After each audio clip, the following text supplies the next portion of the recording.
pasado 14 de diciembre, en el poblado de Newtown, Connecticut, en Estados Unidos de América, de acuerdo con la información que se cuenta a la fecha, un joven que ante la opinión pública ha sido identificado por las autoridades correspondientes con el nombre de Adam Lanza, de solo 20 años de edad, presuntamente tras matar a su madre, ingresó a la escuela Sandy Hook, armado con 2 pistolas y un rifle de asalto semiautomático para disparar en contra de alumnos y maestras que intentaron detenerlo. La muerte de 12 niñas, 8 niños, 7 mujeres, incluyendo a la madre del agresor, fue el saldo de lo ocurrido en esta población norteamericana.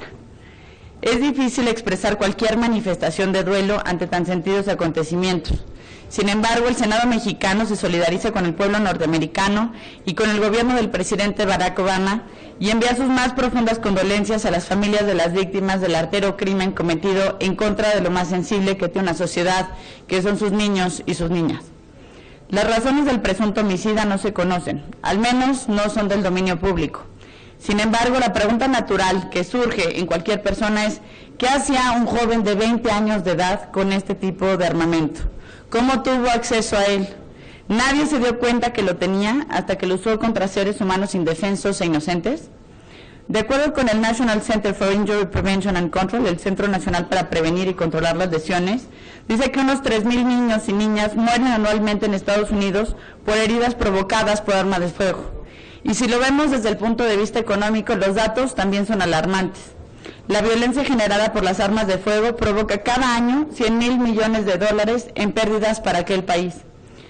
Desde esta soberanía es preciso invitar al pueblo y a los órganos legislativos de la vecina nación norteamericana a reflexionar, como seguramente ya lo estarán haciendo, en la aparente facilidad con la que casi cualquier joven puede acceder a este tipo de armas. Manifestar la preocupación de la Cámara de Senadores y de la Comisión Permanente por la falta de políticas más precisas para controlar el comercio de armas en territorio estadounidense. Nuestra preocupación es legítima, debido a que las armas utilizadas por el crimen organizado en este lado de la frontera, utilizadas para acabar con la vida de miles de vidas humanas, son adquiridas de forma legal e ilegal con proveedores norteamericanos.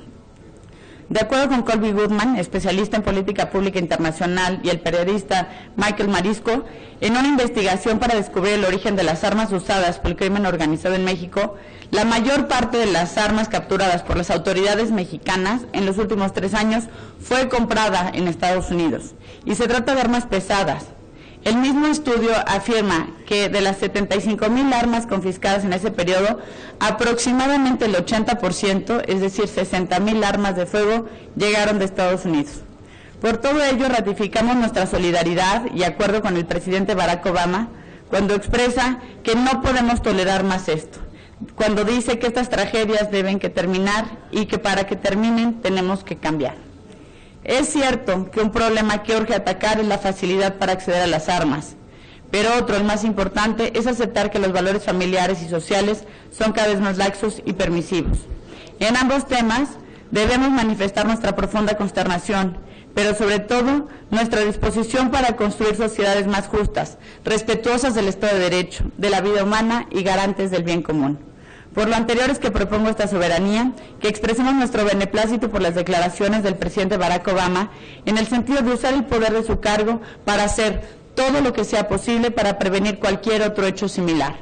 Los mexicanos esperamos que una regulación más estricta sobre la venta de armas evite que este tipo de incidentes se repita y que también contribuya a detener la violencia que debido al flujo de armas ha cobrado vidas en ambos lados de la frontera.